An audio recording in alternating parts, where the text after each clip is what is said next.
government who are present here, as well as all the friends that are here in the hall. You mentioned the paradoxes of globalization. And the most obvious paradox when you arrive here at this moment is to be talking about globalization in a place almost cut off from the rest of the world by snow. And for sure, with Davos, when you look outside, especially coming and arriving in this building, it could be hard to believe in global warming. Obviously, and fortunately, you didn't invite anybody skeptical with global warming this year.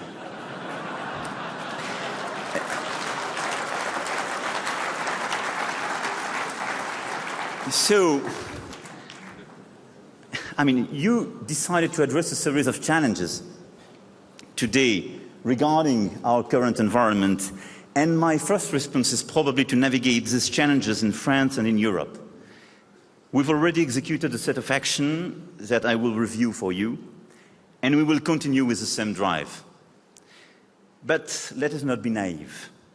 Today, globalization in general is going through a major crisis. And this global challenge requires, for sure, a collective effort from international organizations, states, companies, civil society, in order to find and implement solutions. And this is the reason why I think your decision to choose such a topic for this year, and the reason why I came here today, is to make a call for action, and a call to all and every one of us. France has been very much affected by a lot of structural change and this relationship with globalization and what is at stake. And to be fair, I'm here in front of you today, but a few months ago I was not totally sure about that. And I had to fight with an actual, nationalist party. Why? Because you had a lot of fears, a lot of lack of understanding about this current globalization in my own country. First, because we didn't deliver properly, and the results were pretty poor. When you look at, unemployment, public deficit, gross deficit, and so on, and it's not yet totally fixed. And because some people proposed to French people just to get out from globalization as a very first solution of these issues. But this alternative does exist in all the different countries. And that gives me a special responsibility. The responsibility of building a France that is prosperous and open to the world, but also a France that is capable of recognizing and standing alongside those who have been forgotten and left behind by globalization. And it's not just to deliver and succeed, but at the same time is to show that it's more fair for middle classes and working classes. That's our challenge. That's the famous en même temps I tried to theorize in France, but which makes us very much responsible of such a situation. The objective is very simple and straightforward. Make France more competitive, more innovative in order to finance precisely a fair system, and make it more competitive in an actual European power, which is the unique way to succeed for France. And I just wanted to wrap up the key pillars of such a strategy. First of all, for me, it's about human capital. Our world has changed, and today we need definitely less arms and more brains, talents, educated people. France has all the required talents in the country, but women and men have to adapt to changes and be trained in an efficient way. So we started to reform in depth, today again, our education system in order to better educate and train our people. Because when you look at the ranking, to be fair, Angel Gurria is with us. I'm sorry about the past years, but We decreased in this ranking, so we have to reform in depth this education system. We are reforming as well the rules in order to access to our universities, to precisely have a better access to universities. But more generally is how to invest more and to reform in depth this education and training system. We invest 5% of our GDP in education, and on top of this in-depth reform, we will launch very important reform of apprenticeship and vocational training, because it's absolutely core to deliver on this strategy and to train or retrain people in this current environment. Why? Because if you want to accompany people in this global change, you have to empower them. During years and years, the best answer, and it was both from left and right in France, was just to protect people by explaining, I will protect you from any change. We have sometimes to accelerate some change, providing the real and the actual protection, which is to educate or retrain in order to find a new job. That's why we will invest during these 5 years 15 billion euro in education and retraining, and we will reform in order to simplify, streamline, and make much more efficient all the system. At the same time, we will make innovation the centerpiece of economy with a massive effort in terms of research and development. We will maintain and strengthen our different tax credit and fiscal incentive mechanisms.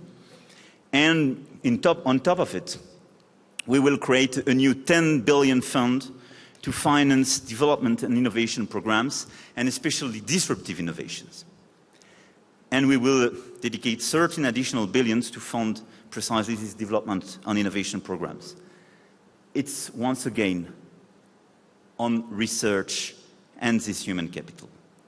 The second key pillar of this reform agenda is precisely investment and capital.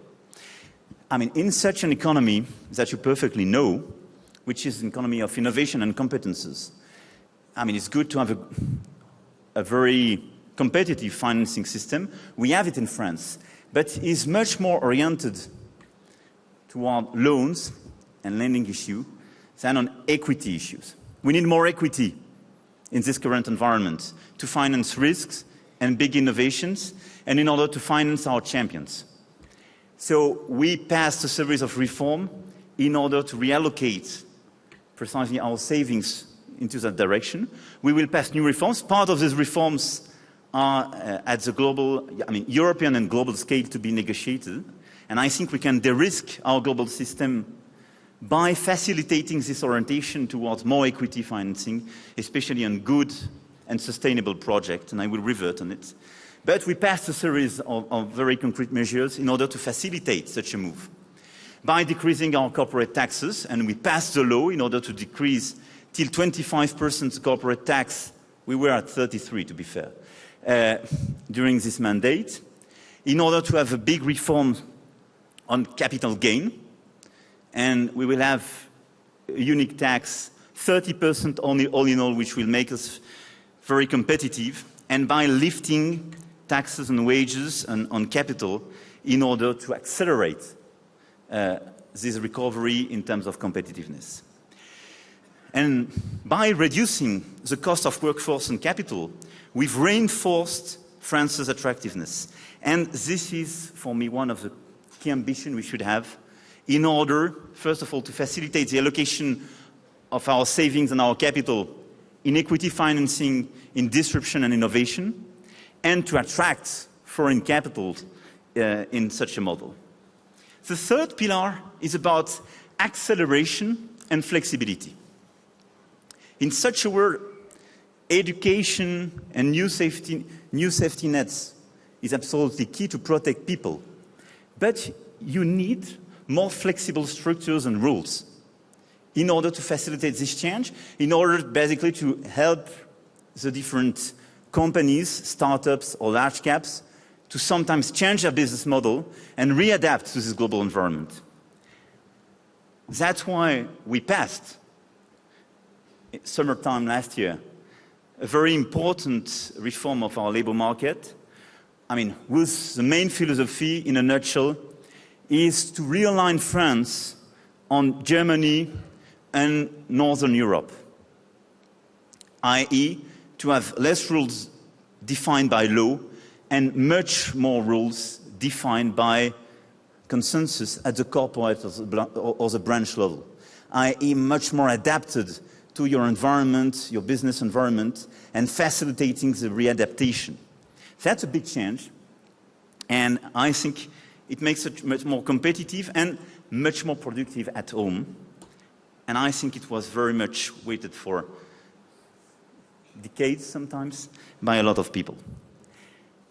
Acceleration and flexibility is also a series of microeconomic reforms, and that's what we are passing on energy, housing, transportation, in order to reduce the total costs for people, in order to improve competitiveness, and in order to make our economy much more rapid and efficient in this current environment, in these critical sectors. And I think it's absolutely critical. The fourth pillar of this strategy is that we've also decided to make France a model in the fight against climate change. And that's, for me, a huge advantage in terms of attractiveness and competitiveness. We should stop opposing, on one side, productivity, on the other side, climate change issues. Why? Because a lot of people, talents will come where it's good to live, where, in pleasant place. Because you can create a lot of jobs, and I see the attendance. I have not many people to be convinced. But we can create a lot of jobs in such a strategy. So we passed a series of reforms as well in order to accelerate this green strategy, especially in CO2 emissions and reducing the CO2 emissions. That means we will close all our coal-fired power stations by 2021 during this mandate.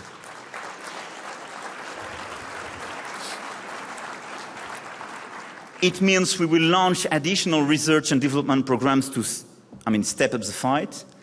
And we've already attracted a lot of startups, projects and research projects thanks to the Make Our Planet Great Again program with, hundreds of projects now arriving in France. The fifth pillar of this domestic strategy, and that's the last one, I can reassure you, I would say is about cultural change. And for me, it's probably as important as concrete reforms and laws and decrees and so on. And this cultural change is, first of all, now a preference for red tape cuts and simplification. France had a strong preference for regulation, laws and taxes. Why? Because we love politics. And I think if we are fair, during the past decades, we managed to better monitor than some other economies inequalities and these kind of issues. But we corrected these inequalities by taxes and regulations. We didn't prevent these inequalities. We corrected them by a lot of complexity. And these corrections basically definitely weakened our competitiveness and our growth. The big change is that we will have a strategy to prevent, and I will revert on it, these inequalities. But in the same time, we simplify, we streamline processes, and we definitely simplify bureaucracy. We took a series of very concrete measures in order to fuel this change of mindset.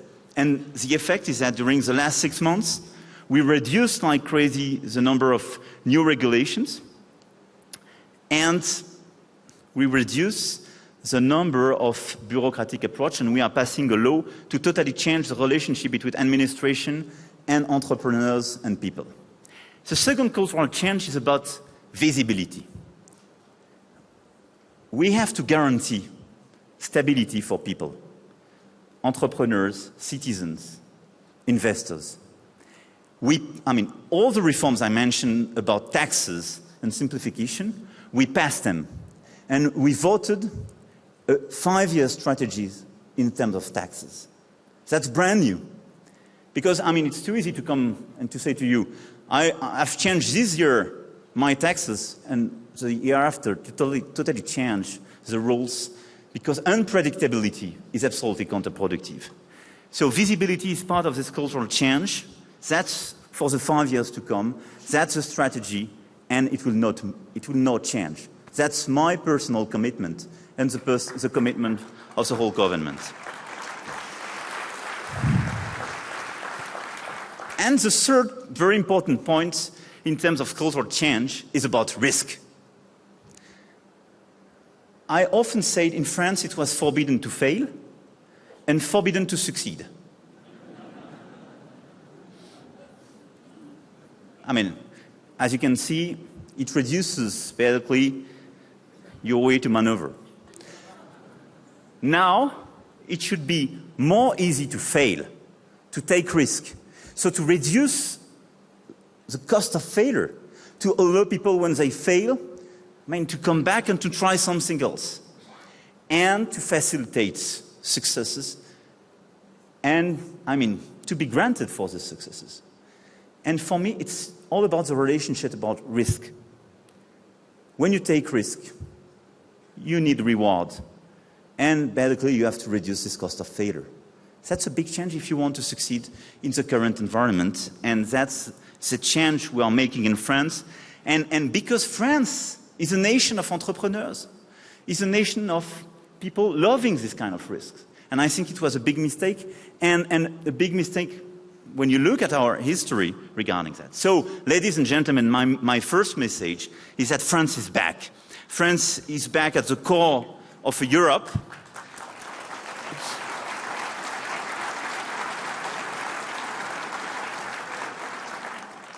Because we will never have any French success without a European success. And for me, all these initiatives and this reform have an actual counterpart which is the European strategy. And I see a lot of European leaders and my very good friends, and all together we work very hard to have this common strategy.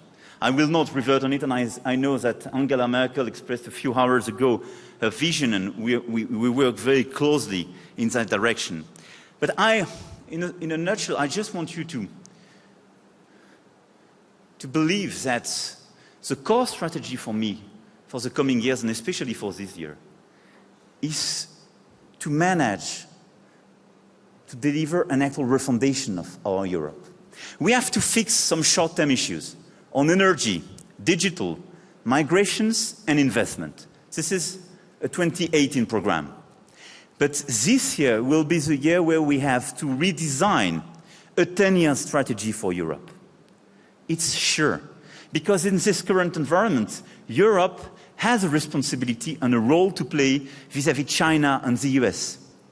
Because our vision, our DNA, in terms of relationship between freedom, justice,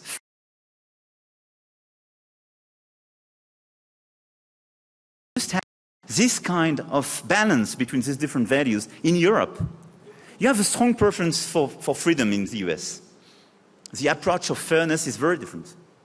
You don't have the same approach of freedom in China. It's not a big discovery. So this synthesis, which is the core of our globalization and our multilateral approach, was made in Europe. And if we want to avoid this fragmentation of Europe, we need of the world, we need a stronger Europe. It's absolutely key. And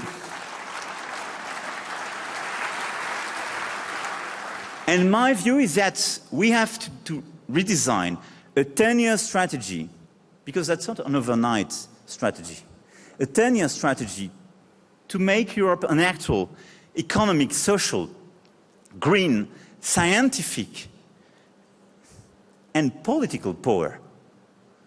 It's sure.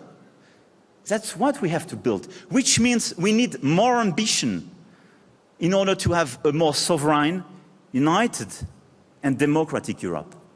Which means on migration, digital, energy, defense, development, finance, investment, the core of what makes you sovereign in this current environment we have to build our common policies. I'm not naive. We will never build something sufficiently ambitious at 27. And honestly, it's not. I don't want to say it's impossible to build it at 27. It's just that we have first to finalize the work we have at 27. But you need more ambition for, in a certain way, an open avant-garde of Europe to deliver on these critical issues. And we have to change our methodology, which is not to wait for all the people around the table before moving forward. But it's just to say, if some people are ready to be more ambitious, to go further in terms of integration and ambition of what makes you sovereign as a power in this global environment, to defend your values and your interests, let's move. And we open, the window on the door is open all the time. But those which don't want to move forward should not block the most ambitious people in the room.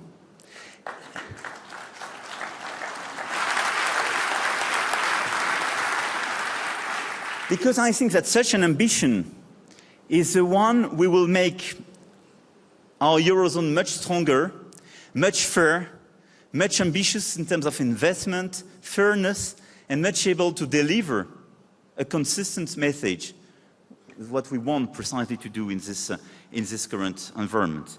I delivered a very long speech in September last year, and we worked very hard, but I do hope with my friends here present in this room, we will work together to have, at the end of this year, this common strategy for 10 years in order to provide visibility to our people and to the rest of the world about the fact that Europe is able to be this new power and basically to deal with some of those.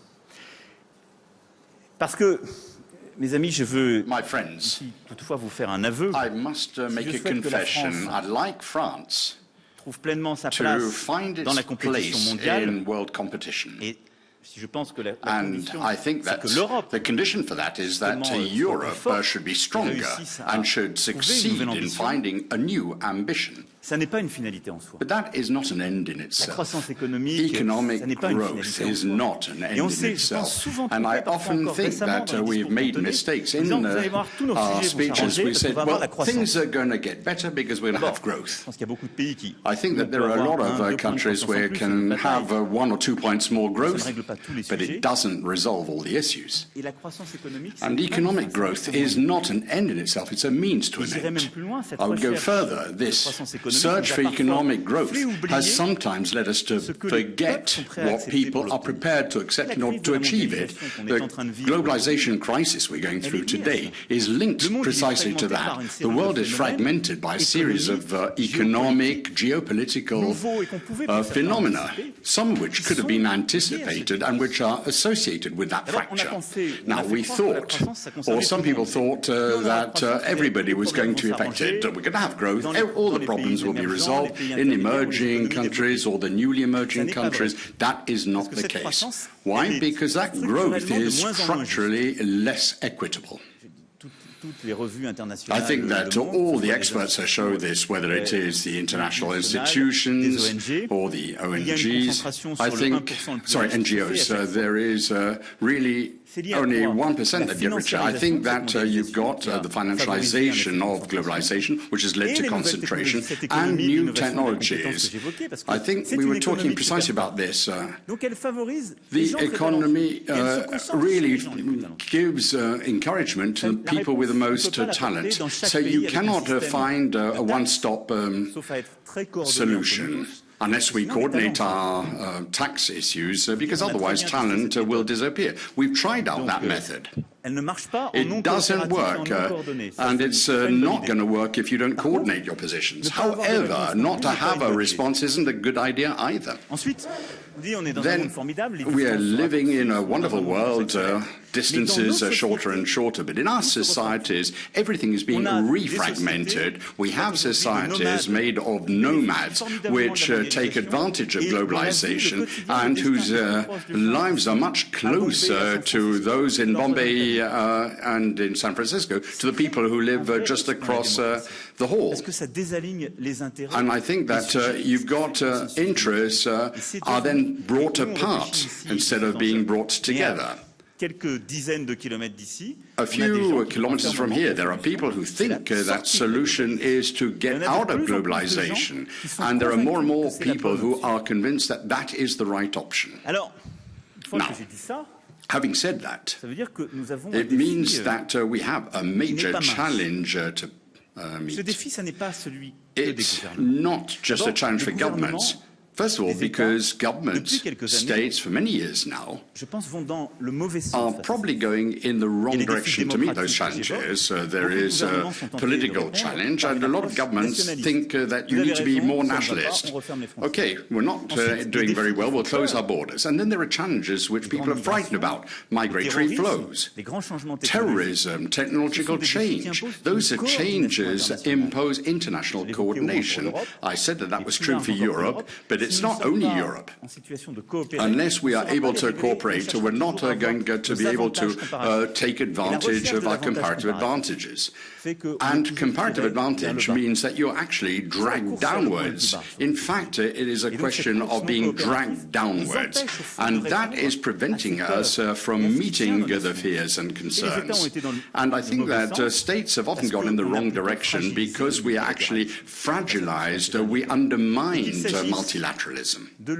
Whether it is the United Nations, the IMF, or other institutions, a lot of people have attacked those institutions, saying, well, we're going to take back our rights, we've got our own approach, we've got alternative solutions. But all those structures grew out of a period of history, as Professor Schwab reminded us. We saw what happened when you adopt a non-cooperation approach between governments when there were a lot of real fears.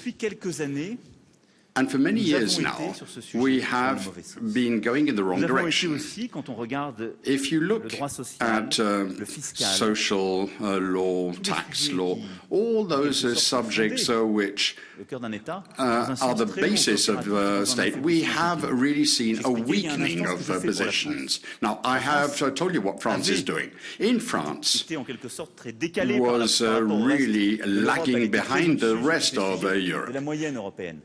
But when I look at dynamism in the world today, we have a form of dynamism which in tax and social issues are continuing to show friends, well, to do less. That's what we should be doing. In fact, we should be reducing our tax. There is no limit. A race to the bottom, people are saying. The same thing for social benefits. If we don't establish a standard for international cooperation, we will never be able to convince the middle classes and the working classes that globalization is good for them. It's not true. It's just not true. In terms of trade, we are moving back again towards strategies which are based on non-cooperation, greater protectionism, fragmentation of what WTO has done in the past. And we are undoing what globalization has been able to achieve. And in terms of climate change, well, I think that many people were in Paris on 12th of December. We haven't been able to live up to our commitments. We are losing the battle. 2020 is not a meeting for a new conference. If we are not able to deliver concrete reactions, concrete results, how are we going to explain to people that they're going to be more vulnerable? And we have to show we've done everything possible to achieve what we set out to achieve. So on all these issues, which are issues which we're familiar with, we have really taken apart the international organization, we have weakened it, to which is added a number of subjects which we hadn't even seen. Accelerated urbanization, migratory flows, and technological change, which you explained, Professor Schwab. And each one of those leads to new forms of inequality, which, of course, worries people. I think that, once again, we feel that we're not really cooperating as we should be. We haven't established an organization at the world level which looks at all the changes that will be ushered in by artificial intelligence and big data. We have no common strategy here. In Europe, we don't even have a strategy either. In the United States, there is a strategy which is to allow the private sector to do whatever it wants. Now, of course, we use those tools on our devices, on our internet platforms, but they have privatized everything with all the consequences in terms of perhaps undermining the right to confidentiality. And in China, everything is being done public with the control of data, which is done on the basis of standards which are not the standards we want. But we've never had a multilateral approach on something which could lead to a destruction of millions of jobs and which could change the way we live our lives. And also the relations between citizens. It could change medicine or the knowledge I may have about you in terms of your capacity to be cured, as well as national identity. Now, I don't want to paint too bleak a picture, but I think that we're encouraging technological change. But unless we're very careful and unless we put a framework here, Schumpeter will really going to start looking like Darwin. And to live in a totally Darwinian world, I don't know if it's very good. Certainly it's not good for our populations. And it's not good for people who want to live in a democracy. So in view of all those realities and changes, and I'll finish up on this, what are the challenges we face and how do we come up with a response? And apart from what we're doing in our own countries and what needs to be done in Europe, I think that we've got to reconnect with a framework which provides for the common good. And the common good is also something which exists, such as sustainable development, health, education, security, social cohesion, human rights, and those common goods can never really be renounced.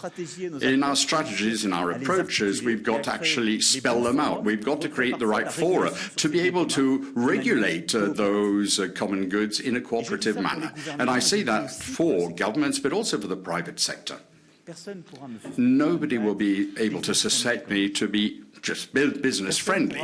Nobody will be able to reproach the fact that we have an approach to the opening of economic development. But quite honestly, I say to you frankly today, if that approach doesn't produce results, it won't achieve. Now, my job as the head of a government will be to achieve that. And I hope that people in the private sector will come to France and will help to create jobs. But even in my country, unless I give a meaning to globalization, if I cannot explain to people that it's good for them and that it will help them to develop their own lives in 5, 10 years, 15 years' time, they will be the nationalists, the extremists who want to get out of the system, and they will win, and it will happen in every country. So you cannot just say, well, what are we going to do? It's terrible when you've got nationalists and extremists or people have terrorist messages when they win. No, the challenge is now. It's in our countries. So the question is, do we know how to establish a new global contract? A compact which is not a compact between governments. And I say this quite frankly, if a part of that contract is not included in investment models, in the model of banks or enterprises and entrepreneurs, if each one of these people understands that they have a part to play in this global compact, it won't work. Because there will always be somebody who is going to be tempted not to cooperate because there will be a real premium for free riding. I think that today we are in a situation where in our globalized world, a majority of powers are becoming free riders of our global system. That is the system we have today. And this new global compact has to be founded around 3 important commitments: the right to invest, share and protect. It's not exhaustive, of course, and I cannot be complete. I'm overlooking a number of subjects because I don't want to go on for too long. But let me just say a few things about each of these duties. The right or the duty to invest for states, but private sector in the common goods I mentioned, health in particular, but there is probably one area where we are not doing enough, and that is education. I was talking about the strategy we're developing in France. We have to do the same thing at the European level. But I think that throughout the world, and particularly in those areas which are in the greatest difficulty, in the world today we've got 750 million adults, two-thirds of whom are women, who don't have basic literary skills. So if there is one priority for our investments, is to invest in education, and the education of girls in particular. Because if you don't invest in education, there will be no growth in the country. That means we're going to continue to have a predator-type strategy in the country which we operate as foreign investor. And if there is no investment in the education of young girls, there will be no equality between the sexes. There will be no place for women. And in societies where there are the greatest difficulties, sometimes for cultural and religious reasons, the solution is to be found amongst women. They will be the ones to construct the future, and the choice of certain countries to regress in terms of education, this is something we cannot keep quiet about. So in view of that, we need to invest massively in education. In Africa, in 2015, there were more than 101 million children who were not going to school, 53 million girls. Next week, I will be with President Macky Sall, and we're going to try and develop a partnership for education, and it's important that all the countries represented here commit to that. And I think that it's important that entrepreneurs and companies must commit. When you invest €1 in Africa, invest €1 in the education of girls. Otherwise, you're investing for the short term. If you're going to open a mine or some transport infrastructure, fantastic, and sometimes you'll get state aid, etc. And there is a lot of financing which will help you to achieve what you want. But also do something which will stabilize the country now. And so I think that there must be investment in education. There has to be a public-private partnership here. I think that this is absolutely fundamental. And I think you will have understood this. Investment in development, having a more ambitious development strategy than we have today is indispensable if we want to avoid this fragmentation of the world. The second duty is the duty to share. Share of values is older than us, and has always been something that has irrigated capitalism. But there is a crisis of contemporary capitalism. In the globalization process, capitalism has become a capitalism of superstars, and the spreading of value added is no longer equitable. A lot of people don't look at how work is remunerated. So I think that we have to establish mechanisms to share value added more fairly. I think that we need to have a way of creating better incentives, not only financial incentives as well as environmental incentives. And I'm not just speaking about tax. If there is a greater social and environmental responsibility for companies, and talk about the right share of the fruit of growth and success when it is attained, in the criteria for investment, there will be a surveillance of how investments are made, and that will ensure sustainability. And if we're able to achieve that, we will be able to have a sustainable sharing capitalism. And we cannot afford to make mistakes. I think that there are companies that have been around for a long time, other ones that have a strategy to share value added, where there are incentives for employees. Some with better incentive plans than others. So I think a situation has to be found, or the solution has to be found amongst investors, and I think that there has to be greater equality. equality. When I talk about sharing value added in the companies, we also need to speak about gender equality. In France, we have a strategy in order to try and overcome salary gaps between men and women in the 5-year period. With the World Economic Forum, we are launching initiatives to develop indicators, and I think that it's important to have greater visibility in the private sector, and I want to welcome your commitment in this area. But I think that at the same time, collectively, we need to go further, and I would like to welcome the commitments undertaken by Justin Trudeau for the G7, and who said that he would put this at the heart of the Canadian presidency of the G7, and I would like to express my support to him. Now, if you want to share value added, I think that there is another important subject, which I sketched over when I was talking about the challenges of the contemporary world. It is the problem of tax. If we want to share values better, and I think it is better to finance and share the financing of common goods, we need to have a more coordinated tax approach at the global level. A race to the bottom will lead reduction in the financing of what we call the common good.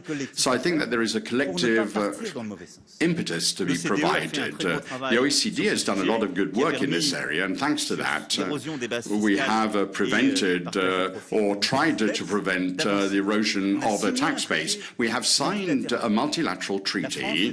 France is in the process of establishing a ratification process. Now, I would invite the United States and China to enter into the treaty. If the two countries won't join, we won't be able to achieve very much. So I'd like to say that this is the real partnership to avoid tax erosion. We need to have a peaceful basis for tax cooperation which avoids the optimization strategies of certain companies. And I think that there is a moral element here, a moral way of making profits. And I'll say this quite honestly. If you really believe that all the things that you've heard and the things that you think are pertinent and all the things that you have said during this meeting in Davos, then you cannot do tax optimization as it's being done today. And you've got to participate in this struggle, because otherwise it would mean that you're going to say that my business is going to have to finance common goods. So on that subject, I think we need to renounce tax optimization or unbridled tax optimization, and I think that we can go further here. There is another important aspect, talking about tax, how you can have a tax on digital activities. The major digital players are major players for innovation in our societies, and I think that we all want to have them in our country, want to develop them, so we can't be hypocritical about that. But at the same time, there is a twofold justice. How can I say to a start of my country, you're going to become a champion, when the big international champions don't pay any tax in my country, and the startup does? And how can I say that technological change is fantastic when those digital champions create the changes which I welcome, but where they don't pay taxes, and the one that distribute them in their business plans pay VAT, corporate tax, etc. It is an unfair model.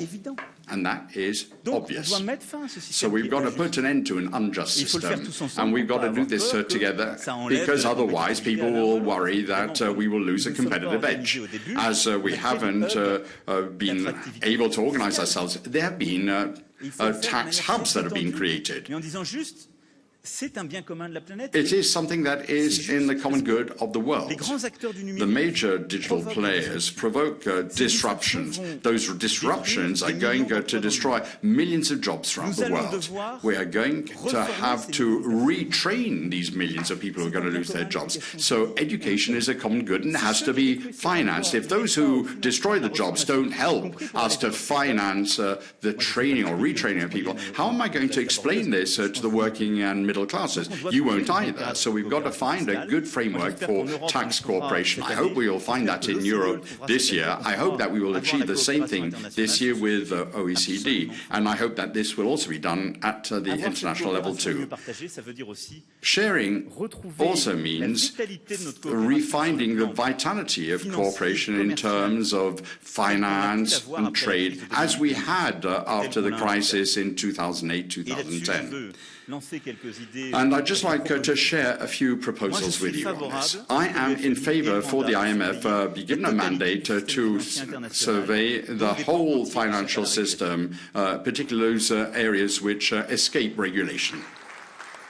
We have created the IMF. It has its legitimacy. It looks at what governments are doing, a part of the system in the financial sector, but it doesn't look at the least deregulated parts of the sector. Bitcoin, cryptocurrencies, shadow banking, the most aggressive operators on the financial markets, the ones that can deregulate the whole system. They're not being looked at by the IMF. So we've got to have a discussion, and I hope that we will be able to do this within the framework of the G20. Mr. Macron is going to be in Paris. I know that he wants to really put Argentina in the forefront of this leadership role, and I think that there will be a very important role to be played by G20. That will give us the possibility to give more space to regulation. We also need to think about how we're going to regulate the major players. The companies that are the major players. I've mentioned them, but there is also a lot of destabilization in our country because of technological change. We don't have a framework to regulate at the moment.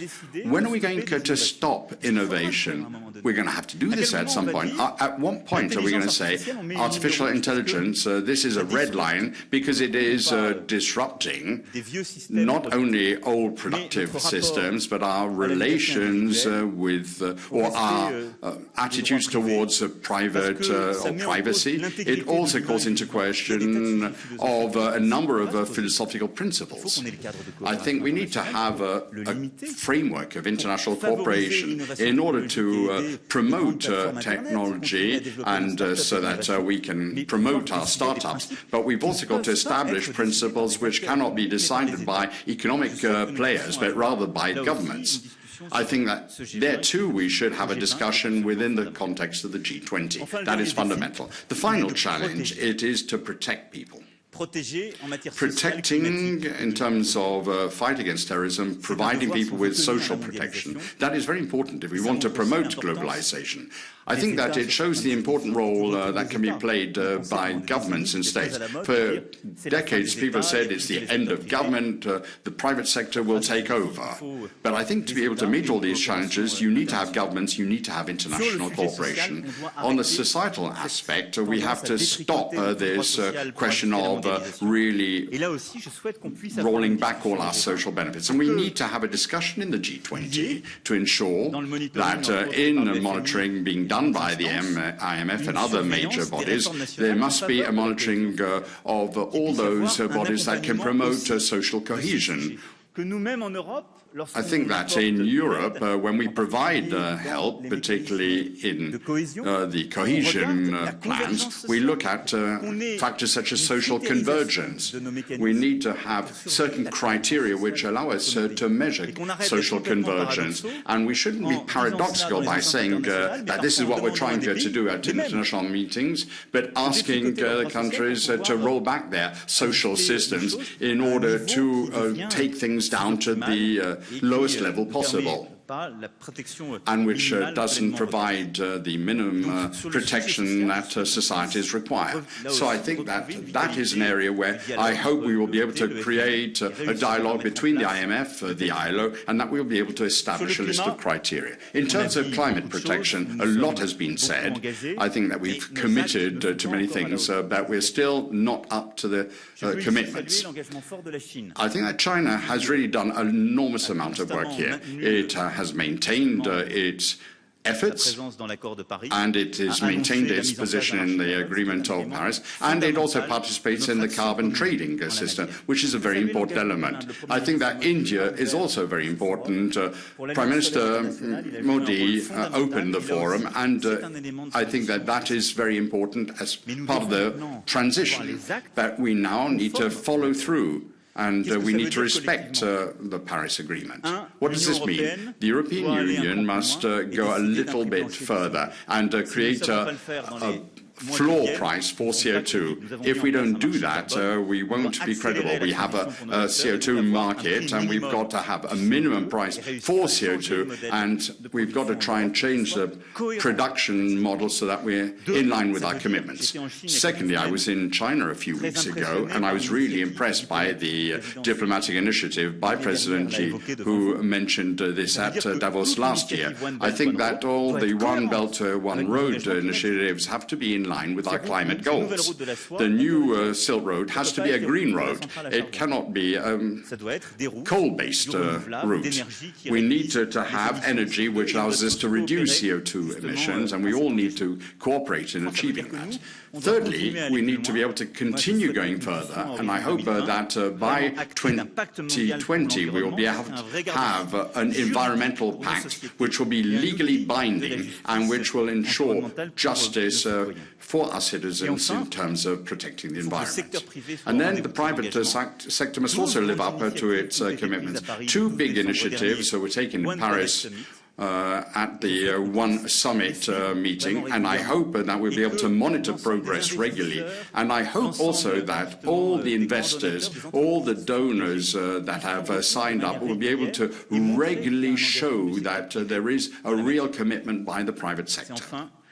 And finally, it is the financial system which has to take or accompany this change with a promotion of green financing. I think that financing is very important. You cannot finance innovation or transformation without it. But we also need to finance a development model which is sustainable. And Europe has a fundamental role to play. In the European Union, in the Eurozone, we need to find a way of having a green financial center which accelerates these transition models. In terms of social protection, we need to provide protection to our societies and peoples. I think that that is an essential subject. Let me share a few of my convictions with you. The first thing is that we are committed in fighting against terrorism. Our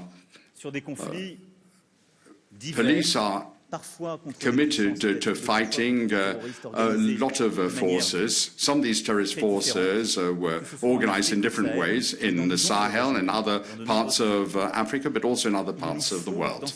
I think that in our struggle against terrorism, we need to continue to work within our partners, both at the military and diplomatic level, but there are certain basic principles which must be respected, and that has to be done multilaterally. I don't think we can leave that multilateral framework and believe that the fight against terrorism is going to lead to greater fragmentation.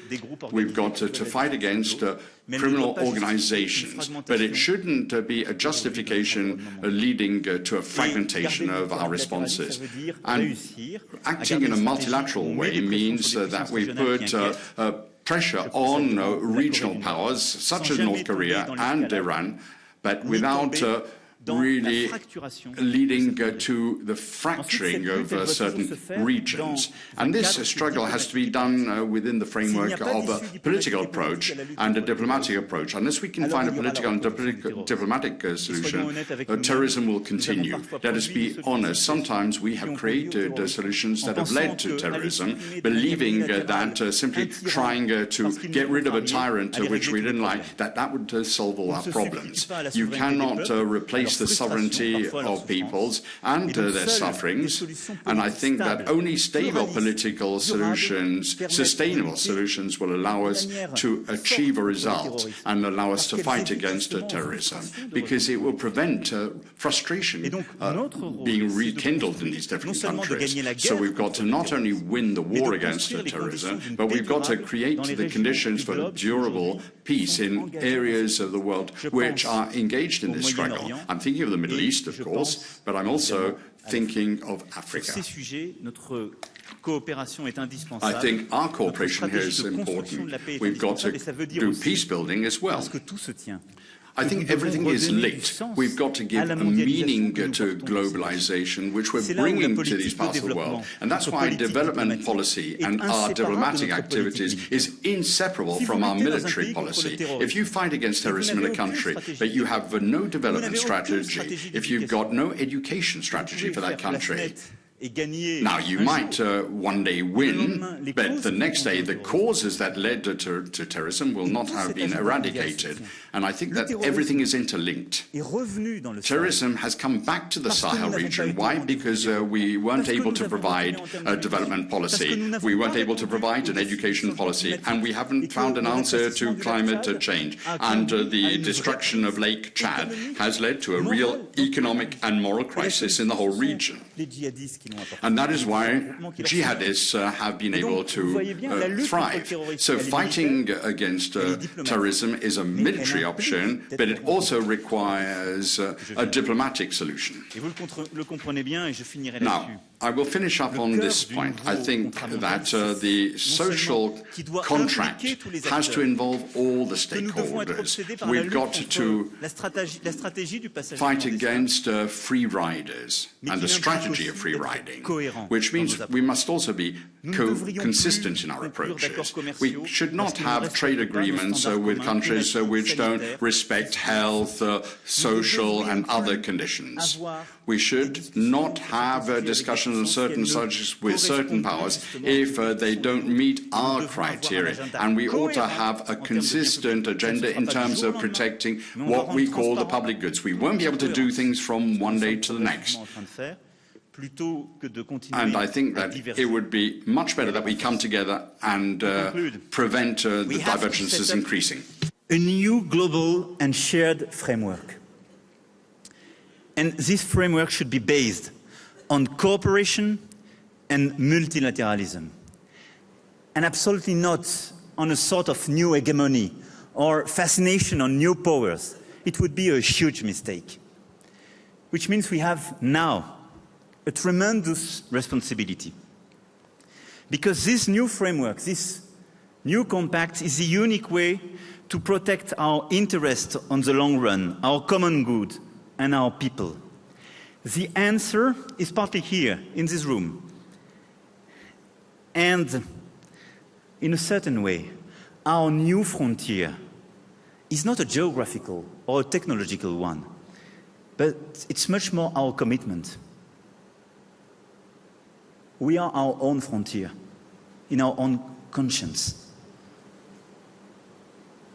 If we commit ourselves to make our current globalization more fair, sustainable, in favor of middle classes, if we commit ourselves to enable our youth, if we commit ourselves to take into consideration long-term and complexity of our decisions and not just short-term returns, so we can converge and build a new globalization understandable and good for our people. Resuming this great idea of progress. We have the solution. We, as government, businesses, we just have a question. Do we decide to do it or no? And this is now. Thank you.